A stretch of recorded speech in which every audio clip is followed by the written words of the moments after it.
You might incorporate in there, Bob had those. Oh, okay. Okay, we are rolling. Myron, could you give me your full name and spell it for me, please? Okay, it is Myron Richard Cornelius, MYRON, RICHARD, CORNELIUS. And where were you born and the date of your birth? I was born in Green Bay at the hospital there at 9/11/43. Okay, and could you give me your parents' names? It was Anderson Solomon Cornelius, and Josephine Matoxen was her maiden name. Okay. And how many children did they have? There was four of us. Four of you? Four of us. Could you give me their names? There was Gordon, Rudy, Darlene, and myself. Okay. And where did you live? We've always lived, as far as I know, at present address at Chicago Corners, here in the reservation. Later in life, my two older brothers was married and they moved to Milwaukee for work. But my sister's always remained out here. And where did she live? She's always lived out here too. At the present address is mine. Did she live next to you? Next to me, yes. Okay. And are you living in your parents' previous property then, where you live? Yes, it's original home Okay. place. Do you remember your grandparents on your father's side? No, they passed away before my time. Did he ever tell you what their names were or anything? Yes, his dad's name was Solomon Cornelius, and I think my grandmother's name was Marie. Marie? Marie. But you didn't know her last name. Not offhand. I'd have to. What about your mother's family? Did she ever tell you who her parents were, or did you know her parents? No, they passed away too before my time. Okay. I believe my grandmother's name was Phoebe, I think her first name was. And my grandfather was, I can't think of it offhand. It'll probably come to me later, but. Okay. And her maiden name was Matoxen. Matoxen, yes. Okay. Did she have any sisters and brothers? Yes, let's see, there was 1, 2, 3, 4, 5. Could you give me the There was- names of the ones that you remember? Okay, there was my Aunt Helen, who's still living. Then the other ones are deceased. There was Verdina, Alice, then there was Nellie, and there was one younger one, I never knew her. She was Eunice. She died when she was only 18, I believe. And then of the boys, there was a small baby, I forgot what his name was, but he died in infancy, she told me about. And then there was Elmer and Irvin. And they're both gone too now. Okay. What about your father's side? Did he have any brothers and sisters? Yes, there was 2 sisters. I think it was Julia. I can't think of the other one's name. Then there was, let's see, Albert, Hyson, Eastman.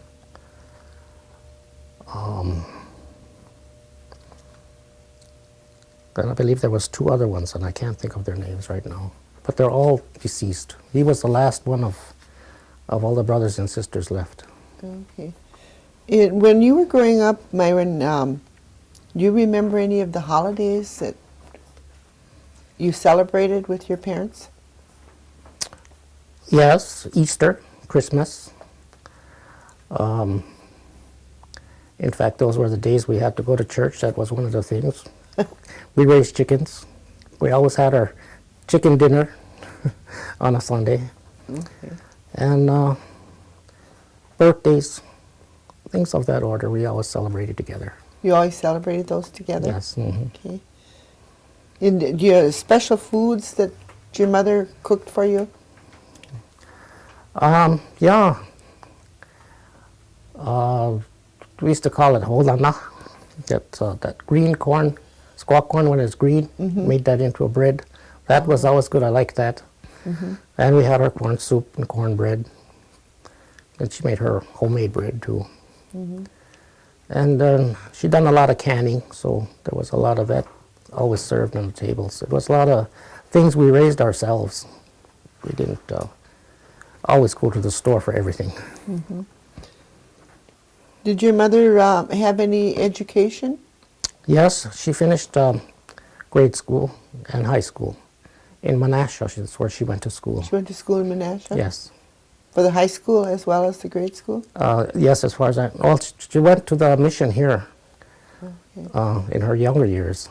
And then I think for high school, I think she went to Menasha. She didn't go to any government school then?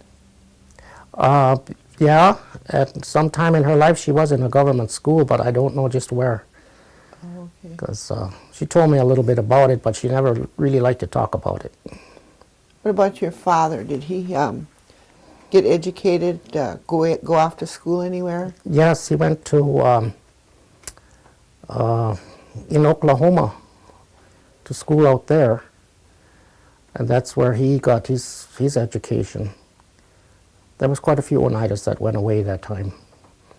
He told me about the school, how it was, and he didn't especially like it, but one thing he did tell me, he said he was always interested in being a carpenter. And he met this one teacher who was really good, and he learned a lot from him. And just about the part where he was getting to know a lot more, the teacher left. He was assigned to another school.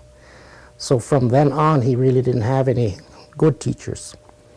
But what he did learn, he always kept in his head, and he liked working with wood. And he used to tell me that they used to try so much for him to forget his language. And the way he figured out was on weekends sometimes they'd have a free day. So he'd go out into this field, because it was a big farm around there too, by himself, and he'd practice talking his own language so that he wouldn't forget. So, but otherwise if they got caught, they got punished. And he said there was other Oneidas that worked there too, and they're not supposed to be showing favoritism, but sometimes the women would slip him some food, stuff like that, you know. And then he'd make a little extra coin money by working for this one farmer, doing odd jobs. And that's what he had some extra money for when they were allowed to go to town to buy their clothing and stuff like that. Did he ever mention to you any other kind of work that he did? Yes, he worked in Green Bay for a few years at a paper mill. In fact, he had an accident there where he lost his little finger in one hand. And he quit working there, then he went on to work at Wetley's Landscape. He worked there for a number of years, right into his retirement age. And then he done some work, light work over at what we call the tribal building now. That's the old grade school building. He used to be the janitor over there. And mainly his job was in the wintertime to see that the furnace didn't quit working. But there, he was up there in age, said he was up in his 80s. And that was for the tribe? That was for the tribe, yes. Okay. Percy Paulus was the chairman at that time. Oh, okay. Did you ever have the opportunity to have discussions with your father in regards to anything about the tribal government? A little bit, but not that much. He was into politics, and I'm not one into politics. But I used to go with him to some of the meetings and stuff like that when we have them out at Norbert Hill Center. And there was a few times too when they had it at the old grade school. I'd go there with him just to listen, to see what was told and stuff like that. But as to actually really get into anything like that, no, I never really talked to him about tribal business. You mentioned that you have had a tape where you and your father conversed together. Could you Yes. tell us a little bit about what's on that tape? Yes, we discussed about our reservation here way back when he was a young kid. And we also talked about the original people who started our Constitution and bylaws. I wrote down some of the names. Could you read them off to us? Get out my glasses. At this age, everybody needs glasses. Okay, this goes back to 1929. This was when he came back from Oklahoma.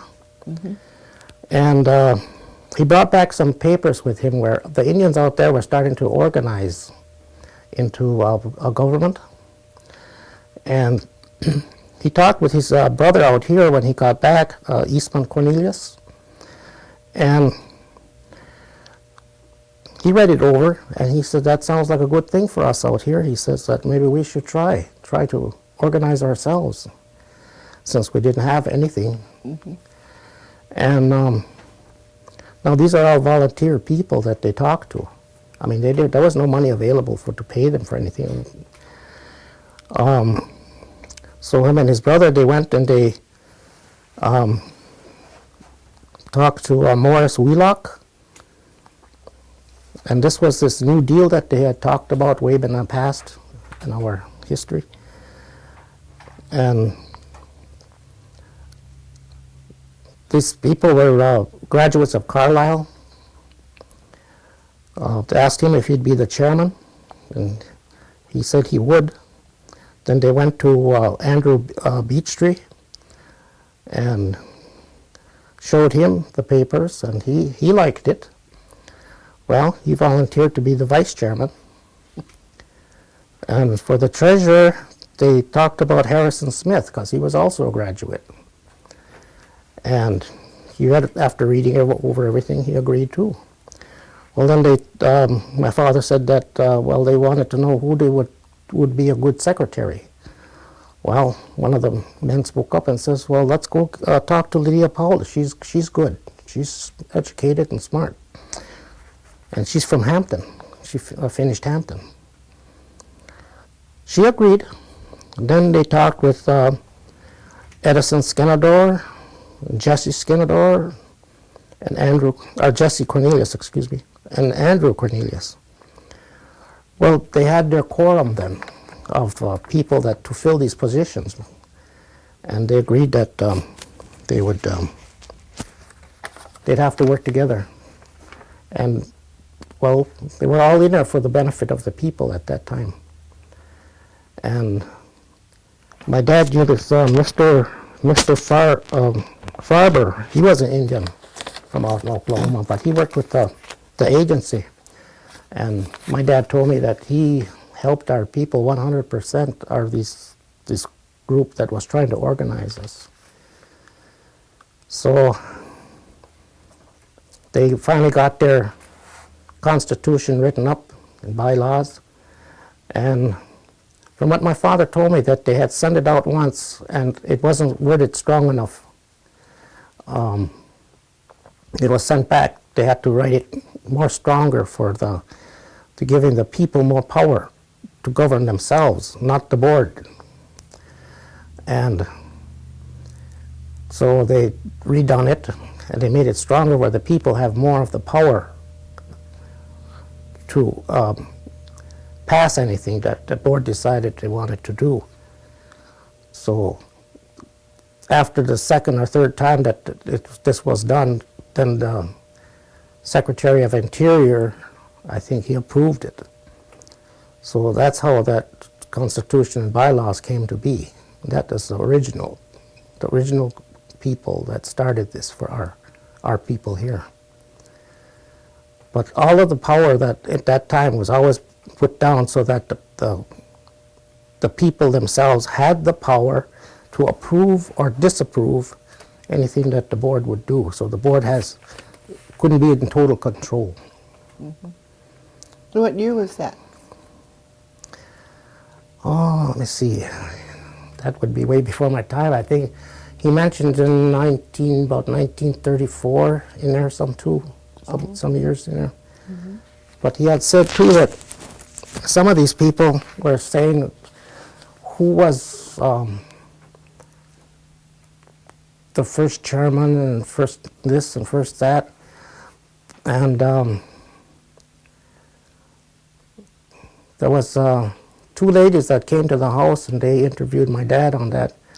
And they were asking questions. And he said, he says, there's about 30-some years missing in this papers you're telling me about in our history. He says, there's nothing said within that time. So he said, and some of that information you've got isn't correct. And they also said there was been so many different chairmen of the tribe through the years that some people get confused or they forget correctly who really was the first ones. So that was pretty much what we discussed on that tape. Do you still have that tape? Oh yes, I got it at home. Oh, interesting. Yes. Hang on to it. Yes, that's what I was told. Do you know, did your mother or father ever tell you any legends or stories when you were growing up in regards to Indian lore or anything like that? Oh, I know one time my mother told me, this was when they first came out here. At that time there was a lot of woods. And all they had was these little wagon trails. And one of the neighbor's little girls was coming back home from, I don't know, it was from school or from another neighbor. But she told her mother, she says that she seen this funny looking dog. She says it didn't have no tail. And here after she was describing it, her mother told her, she says, it was a bear. In those times we had bear and porcupine and all the animals around here. And so my dad used to take me out to go hunting. In fact, he showed me how to track and stuff like that. We didn't really use any guns because we couldn't afford guns in those days. People don't believe me, but I used to tell them that we used to hunt with a stick because my dad would track rabbits, and he could see where the rabbit would jump into a clump of dried grass, and there was no other tracks leading, so he knew it was sitting there. And we'd have a long stick, maybe long as a cane, and he'd get close enough and he'd hit that rabbit in the head with it. But people wouldn't believe that. They think that can't be done, but it can be done if you know your. That was his way of hunting. That was our way of hunting. Oh, okay. But that was all good meat, and it wasn't all shot up with bullets and stuff like that. But we always come back with something. So we never hunted big game. It was mostly just rabbits and squirrels and stuff like that. Okay. But getting back to yourself a little bit, did you have any education yourself? Yes, I've went through high school, Okay. and I have had 2 years of technical school in electronics, but I never followed up on it. Because after I went into the service, I was put in a different field. Oh, what branch of the service were you in? The Air Force. The Air Force? Yes, I How was in many there. years were you in I there? was in there for 5 years, 2 months. Oh, okay. And where were you stationed when you were in the Air Force? I was stationed in Grand Forks at first for about a little over 2 years. Then I got orders. I went over to Japan, and I stayed in Japan for 3. Then I was honorably discharged.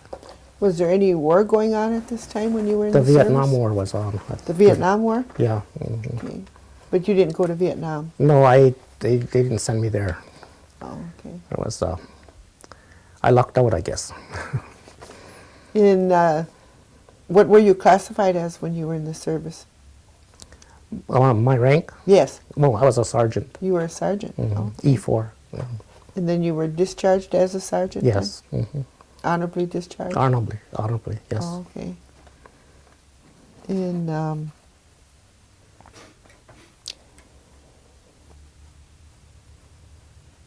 when you went to high school, where did you go to high school at? Seymour Union High in Seymour. Okay. Yes. And you graduated from Seymour then? Yes, I did. Oh, Mhm. okay.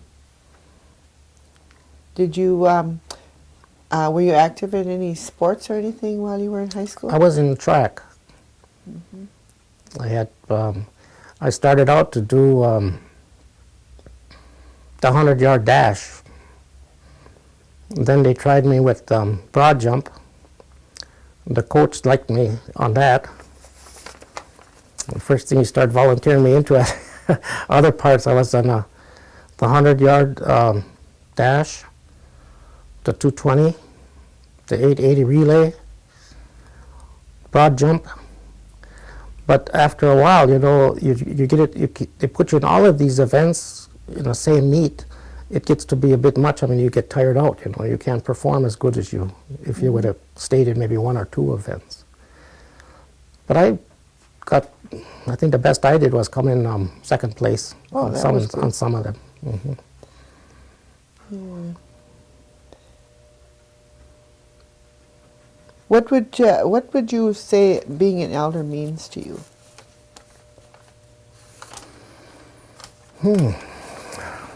Good fortune. Good fortune? Good fortune. Yeah. I always said it's good to get older as long as your health is with you. And so far, I've been fairly well. We got all our little aches and pains now and then, but overall, I'm in fairly good shape. In fact, I just had a doctor check me over not too long ago, and he said that my cholesterol and all that stuff is within the limits that they like to see. The only thing I do is I got to take my blood pressure medication to keep that in check. But other than that, there isn't really that much that I have problems with. And are you still working? Yes, I'm trying to be hired as a full-time over at Norbert Hill. I've been working there under a temporary for this will be 4 months now, this month. Okay. Uh-huh. Did you work for the tribe previously, before you retired? No, I haven't, not for the tribe, no. Oh. And where did you work? I worked at Radisson, the hotel. I was there for 11 years. Then after I left there, then I worked at the greenhouse down on H, here in Oneida, the Schrader's greenhouse. I was there for just about 3 years, but that was only like seasonal. And then after this last time when I was laid off there, then I had to find work because they laid me off before I could have enough time in to draw unemployment. And it happened at HRD. Heard I was looking for work, and they said there was a temporary opening for custodial work over at Norbert Hill. So that's where you are now? So that's where I am at now. So I like it there. It's they're satisfied with my work. I've talked to my supervisor. She says she likes the way I do my job. She doesn't have to worry about me not just standing around not doing anything. And she talked to the other lady that in the section I'm assigned to, asking her if they were satisfied with my work. And she said she liked my work real lot. She says because it's always clean and orderly. So. Did your parents ever do any kind of farming at all? I guess you could say crop farming, because my dad always raised like potatoes and corn, beans, peas, all that stuff.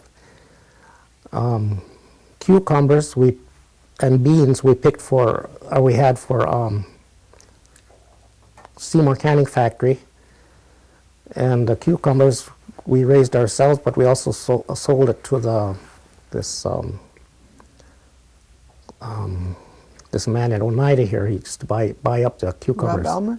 Rob Elmer, yeah, there you yeah, and that's where he'd make some extra money on that too. But most of the stuff that we raised was for our own use, except for the squaw corn there. He raised that and cured it and everything, and then he could sell that to anybody that wanted to buy the corn from him. We had people come from as far away as New York. Oh, really? There was some people out here came out for visiting for some relatives.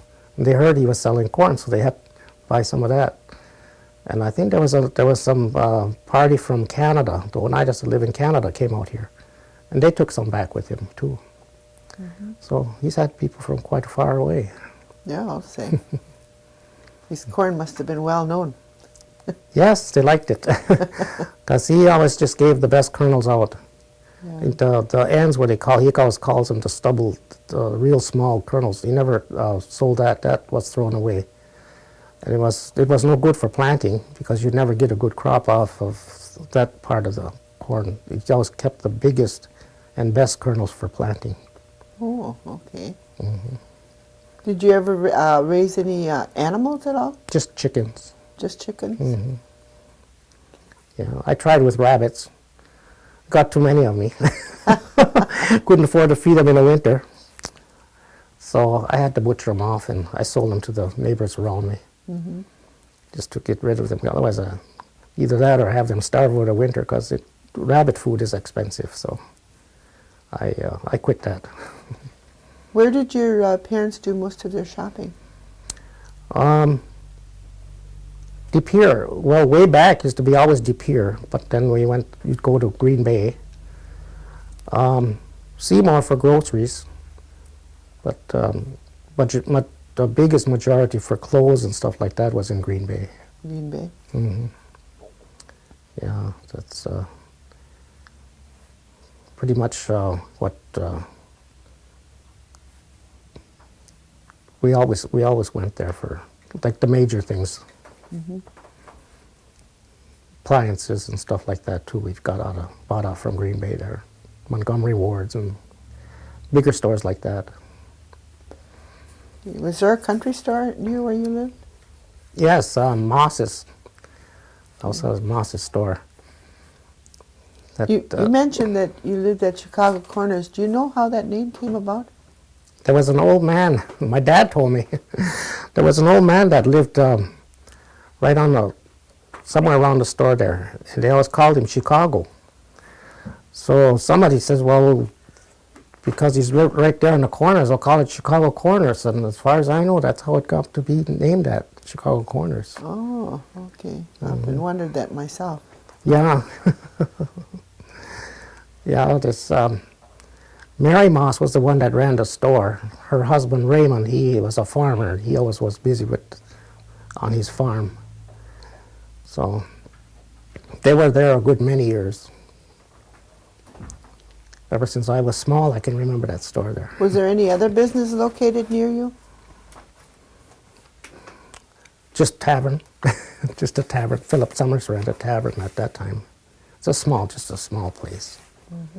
But that was about the only business I know outside of the farmers.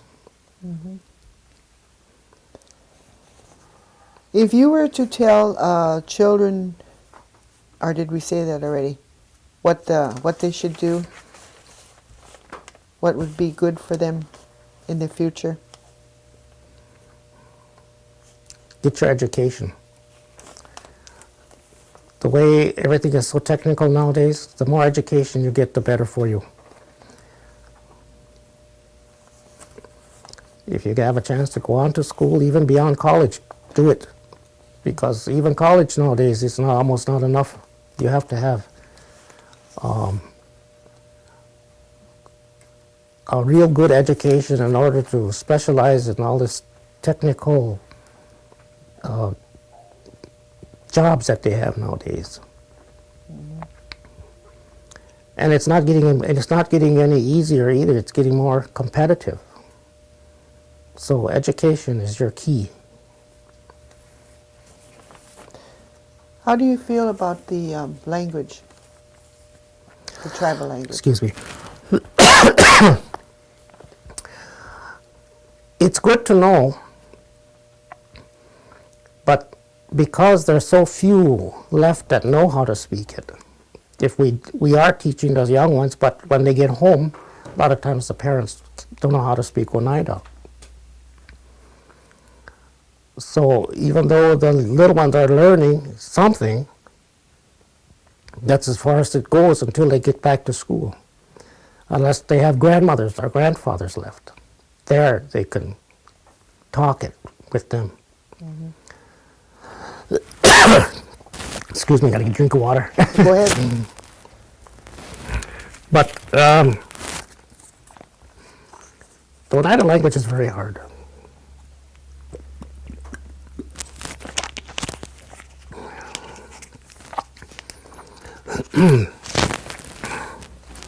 But I do like the idea of them trying to keep up our tradition. They'll I think as long as we can hold on to our tradition and remember of who we are and where we come from, we can better understand ourselves of where we're going. Because you can't know who you are or what you are unless you know where you come from. And knowing your language will tell you that, where you come from. Do you know what clan you're from? Turtle Clan. You're from the Turtle Clan? Okay. Well, I guess that's all we have to ask you, Myron. I appreciate you coming, and thank you very much. Well, thank you. It was a pleasure to talk with you and let you know what little I do know. That was a lot. Thank you.